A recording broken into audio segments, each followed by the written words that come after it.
Pengajuan ini disampaikan oleh Sekjen PDIP Hasto Kristianto serta hukum tim Ganjar Mahfud ke Mahkamah Konstitusi. Megawati menulis pendapat atau pemikirannya atas perkara perselisihan hasil pemilihan umum presiden dan wakil presiden 2024. Selain Megawati Soekarno Putri, amicus curiae juga diajukan oleh Indonesia American Lawyer Associate atau IALA. IALA merupakan asosiasi pengacara Indonesia yang ada di Amerika Serikat. Mereka mengajukan amicus curiae sebagai bagian agar pemilu 2024 berjalan jujur dan adil. Sebelum diajukan, perwakilan IALA telah berdiskusi dengan para ahli sebelum menyampaikan amicus curiae ke Mahkamah Konstitusi. Hingga Kamis sore, Mahkamah Konstitusi telah menerima total 33 pengajuan amicus curiae dalam konteks sengketa Pilpres. Secara prosedural, seluruh amicus curiae tersebut telah diserahkan kepada Majelis Hakim. Sesuai jadwal, Mahkamah Konstitusi akan mengumumkan putusan sidang sengketa Pilpres 2024 pada tanggal 22 April mendatang. Saat ini Hakim Mahkamah Konstitusi masih menggelar rapat permusyawaratan hakim atau RPH. Tim TV One mengabarkan.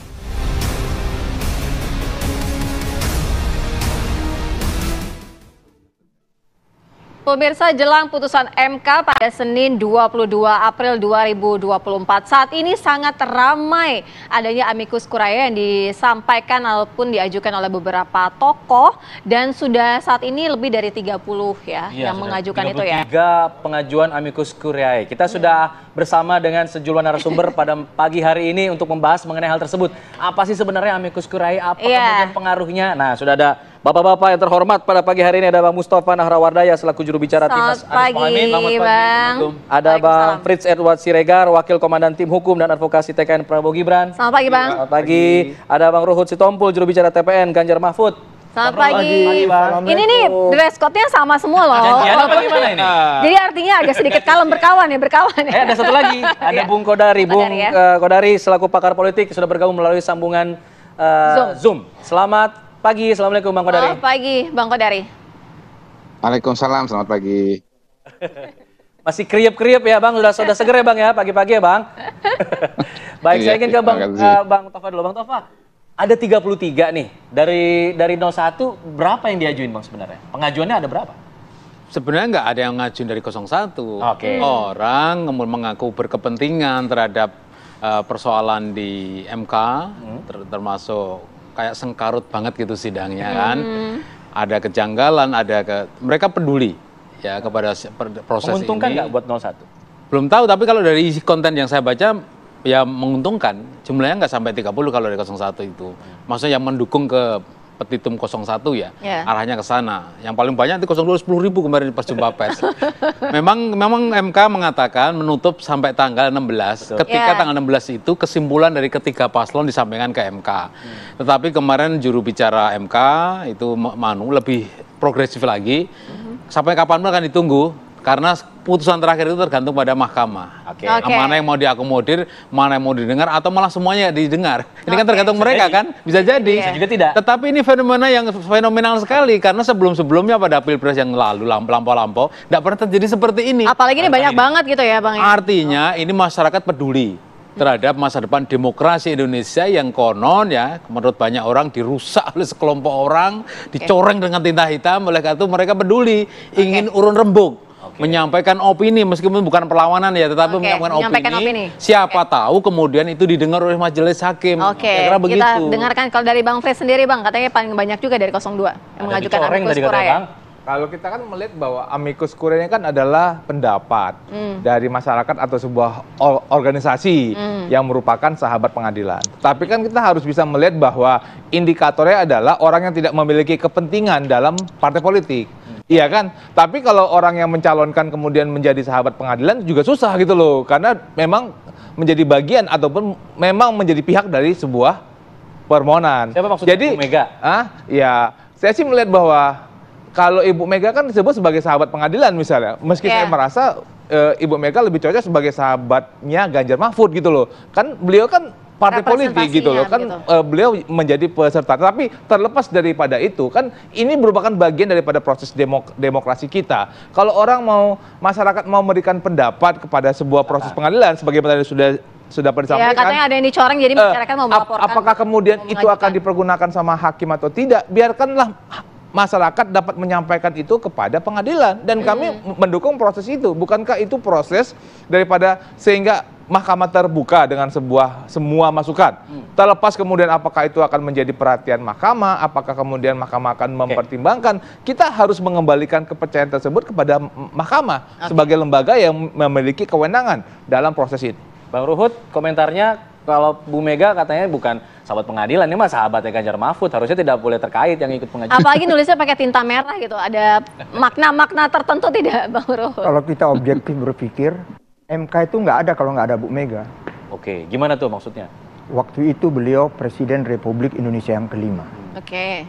Lahirnya MK dan KPK karena kita tahu bagaimana korupsi pada waktu itu. Walaupun sekarang makin ngeri, kan itu karena KPK-nya juga, kan begitu ya. Begitu juga MK, Mahkamah Konstitusi, di mana Undang-Undang 24 tahun 2003 itu kan beliau presiden, ya. Sampai di mana kantor MK itu juga Ibu Mega yang nyari. Oke, jadi nanti ya? Artinya pernyataan Bu Mega akan sangat ditunggu. Apa sih yang mau disampaikan nanti? Jadi bangsa yang besar, bangsa yang menghormati sejarah. Jangan lupakan Ibu Mega kalau bicara sejarah. Oke. Kan itu. Jadi dia sebagai sahabat pengadilan siapa aja boleh kok. Udah bobo sejarah nih. Oh, sejarah harus. Harus kita bawa. Baik. Dan kebetulan ini kan yang pada kebakaran jenggot saya bisa mengerti. Karena khawatir dibatalkan. Tapi pengalaman saya. 2 periode DPR, saya lawyer daripada DPR di MK. Banyak loh yang dibatalkan oleh MK. Tadi nanti akan kita bahas ya Bang ya. Iya, ini kekhawatiran itu. Nanti kita juga akan tanyakan kepada Bang Kodari ya. Tapi kita harus jeda dulu. Kita cooling down dulu ya. Usai jeda kita kembali. Ya, kita lanjutkan. Kalau tadi juga off-air lumayan seru nih sebenarnya ya. Kita langsung ke Bang Kodari dulu. Bang Kodari, kalau misalnya melihat sejumlah tokoh nih ramai-ramai mengajukan amicus curiae. Kalau Bang Kodari sendiri melihat ini kira-kira akan berpengaruh tidak pada sidang putusan di MK pada Senin nanti? Pertama kita kan harus tahu dulu apakah amicus curiae ini akan diberikan kesempatan atau ruang untuk dilihat atau dibaca oleh Mahkamah Konstitusi. Saya tidak tahu ya apakah kemudian penyampaian pendapat itu harus bersifat formal dalam sebuah forum seperti misalnya 4 menteri dipanggil ke Mahkamah Konstitusi atau cukup melalui surat keterangan-keterangan atau bahan-bahan yang bersifat tertulis. Nah itu kita belum dapat konfirmasinya itu dari Mahkamah Konstitusi. Tetapi dugaan saya kegiatan yang bersifat formal seperti mengundang menteri itu sudah tidak akan dilakukan lagi karena pertama MK sendiri sudah secara resmi menutup proses itu tanggal 16 April yang lalu dengan menerima kesimpulan-kesimpulan dari para pihak, dan yang kedua waktunya juga pendek, tanggal 22 sudah harus keluar keputusan. Jadi sebetulnya pada fase ini menurut saya majelis hakim itu sudah sampai di tahapan merenung. Dan kalaupun ada misalnya diskusi atau pembahasan internal di antara sesama hakim-hakim MK untuk memutuskan keputusan final pada tanggal 22. Jadi menurut saya juga teman-teman yang pada hari ini berbicara mengenai amicus curiae itu juga jangan terlalu GR ya, bahwa amicus ini akan dapat memberikan masukan atau tekanan atau pengaruh opini yang besar kepada hakim konstitusi. Saya pribadi melihat sebetulnya mekanisme pengadilan tokohan sebesar Megawati juga berpengaruh karena punya nilai sejarah dan sebagainya. Bahkan tadi kalau berkaca pada sejarah banyak loh dulu yang bisa dibatalkan, kata Bang Ruhut bilang begitu.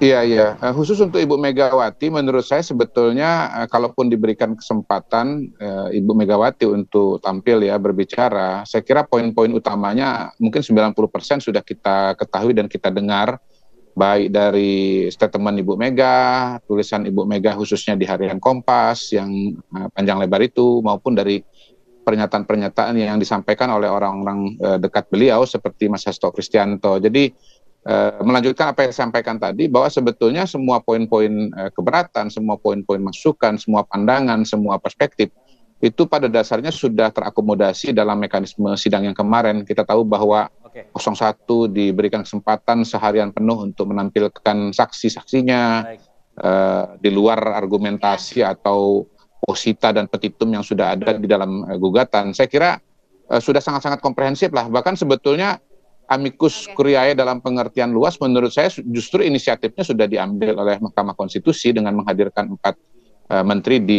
di Mahkamah Konstitusi, ya. Dalam pengertian luas menurut saya itu juga adalah amicus curiae sebetulnya.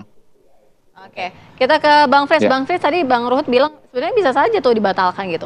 Artinya dia dari kubu 0301 sebenarnya tetap sejarahnya optimis ada gitu. Katanya. Kan namanya sebuah usaha, ya kan. Kalau kita bisa melihat, pertama apa yang selama ini telah dilakukan oleh Mahkamah Konstitusi, kita mengacu kepada pilkada. Memang di dalam beberapa putusan pilkada Mahkamah Konstitusi pernah membatalkan. Tapi kan kita harus bisa melihat, pertama konteksnya apa, tahun berapa pilkada tersebut pernah dibatalkan oleh MK misalnya. Apakah dulu pernah ada pengaturan soal TSM yang selama ini selalu dibawa ataupun menjadi dasar dari sebuah permohonan paslon 1 dan paslon 3. Dan yang kedua, konteks kedua misalnya ya kita mengacu kepada kasusnya Bovendigul, pilkada Bovendigul ataupun kasusnya Sabu Rejua misalnya yang dibatalkan oleh MK. Kita kembali lagi kepada konteksnya. Apakah saat itu apakah ada peran daripada Bawaslu-nya? Apakah sudah ada proses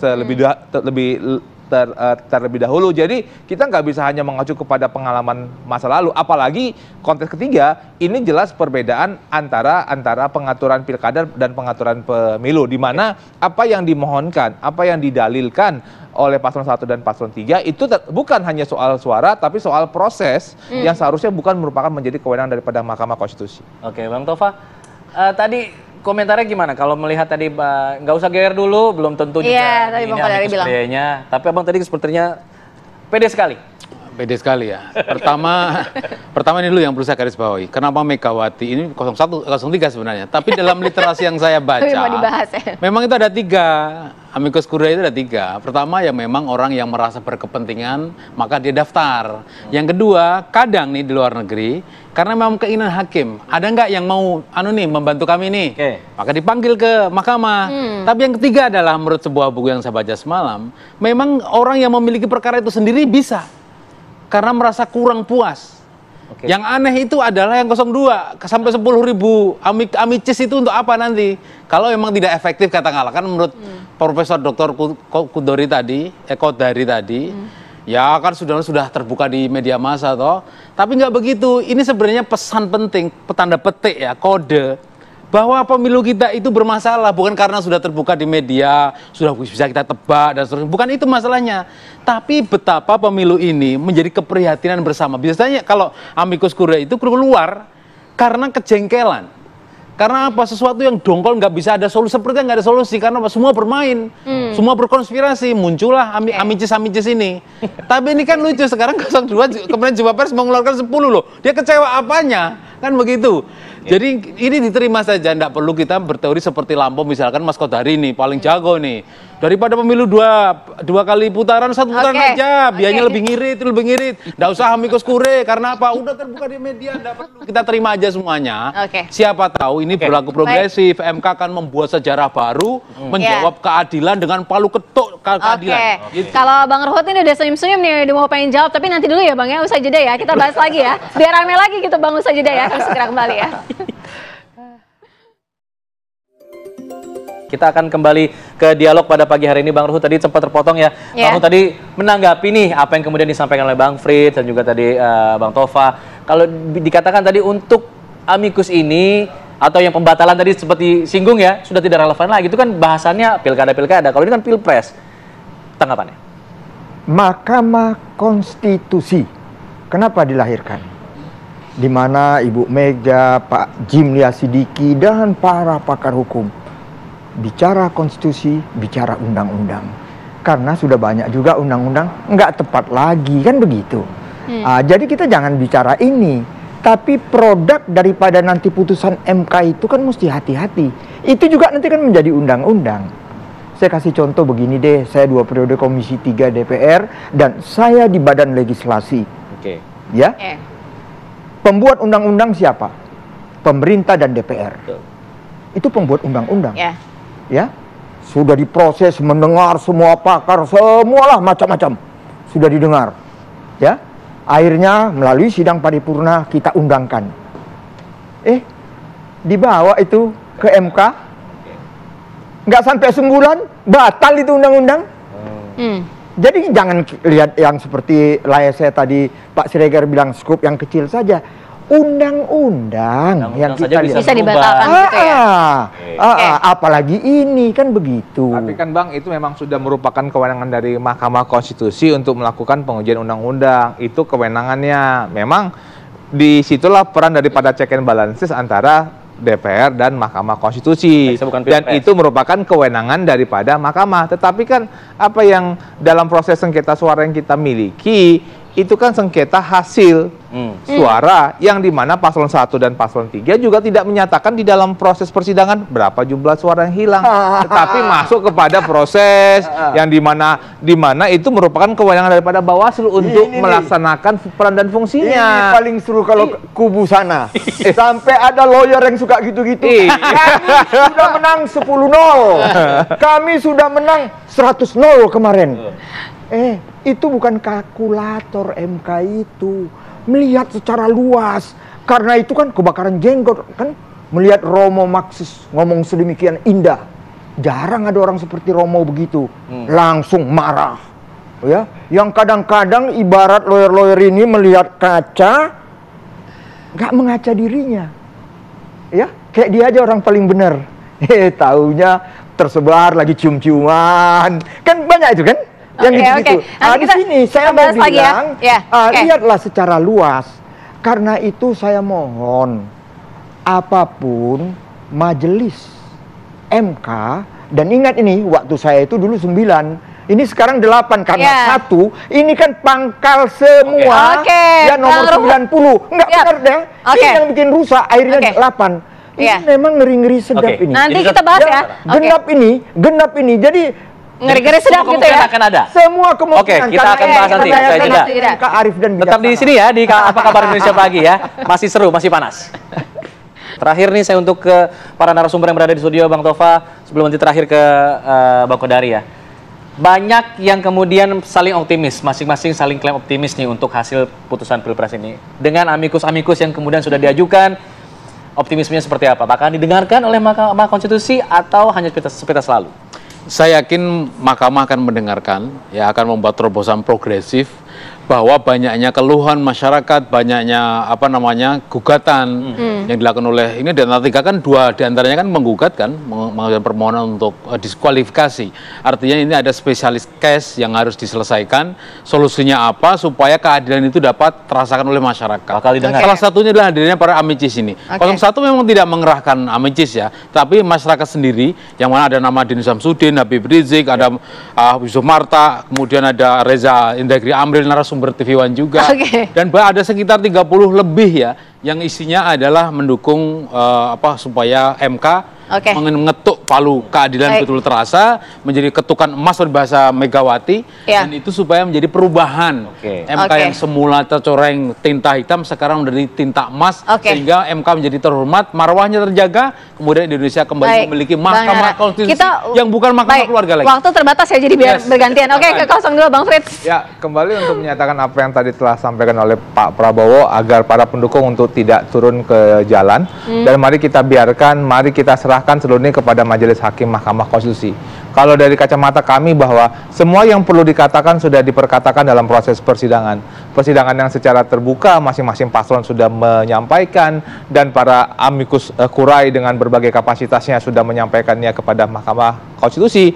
Dan kami percaya bahwa Mahkamah Konstitusi akan kembali mengingat kepada kewenangan yang telah dimiliki. Itu kan bukan suatu kewenangan yang muncul tiba-tiba, tapi proses refleksi, proses yang sudah dibahas di DPR, dan terakhirnya sampai inilah di mana kewenangan Mahkamah Konstitusi untuk menyelesaikan sengketa hasil pemilu.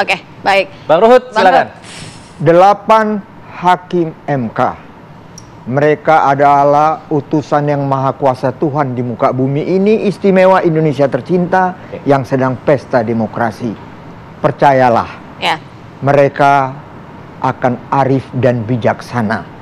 Karena itu apa yang dihimbau oleh Pak Prabowo, himbauannya baik sekali. Marilah kita selalu damai di bumi. Damai, itu saja. Suasana ini, hati boleh panas, kepala tetap dingin. Kita damai-damai ya. Kita damai. Waktu terbatas ya, benar. Kita ke Bang Kodari, silakan Bang Kodari. Pertama begini, saya jadi ngecek-ngecek ya, amikus ini sebetulnya orang dari tahun berapa ini? Ternyata ide atau konsepsi mengenai amikus ini ditemukan dari tahun 1600, yang artinya kira-kira hampir 500 tahun yang lalu. Nah, saya kira faktor konteks juga harus diperhatikan bahwa zaman sekarang ini zaman digital, informasi sudah berseliweran, berbeda dengan 500 tahun yang lalu, di mana kalau kita mau pendapat orang, itu orangnya harus dipanggil dan berbicara langsung. Kalau sekarang orangnya nggak ketemu langsung pun juga pendapatnya udah sampai gitu. Jadi saya kira semua pertimbangan sekali lagi termasuk yang disebut oleh Bang Tova itu sudah diketahui semua, dan kalaupun dipanggil nanti jangan-jangan malah jadi lucu gitu karena sudah dipanggil ternyata yang disampaikan nggak ada yang baru. Saya kira itu namanya bukan amicus curiae tapi nanti jadi comicus curiae. Jangan sampai nanti kalau dikasih kesempatan malah muncul comicus curiae ini. Nah, itu tidak memberikan manfaat lebih bagi pengadilan di Mahkamah Konstitusi. Begitu. Baik. Terima kasih Bang Kodari, Bang Ruhut, Bang Fris, Bang Tova, terima kasih ya. Ini pembahasannya ini bakal berlanjut lagi nih karena kan memang hari Senin masih ditunggu-tunggu ya. Betul. Jadi masih ada hari-hari esoknya. Kita terima lanjutkan. kasih. Terima kasih. Ya. Selamat sore, selamat pagi. Biasanya selamat sore. Bentar soalnya. Terima kasih. Kita nanti akan menghadirkan juga sejumlah informasi terbaru dari program Kabar Utama Pagi ya bersama dengan Vena Kintan ya. Ya, dan akhir kata kami pun harus undur diri. Terima kasih atas perhatiannya. Saya Alfa Tauhid. Saya Sira Safira. Terima kasih. Sampai jumpa.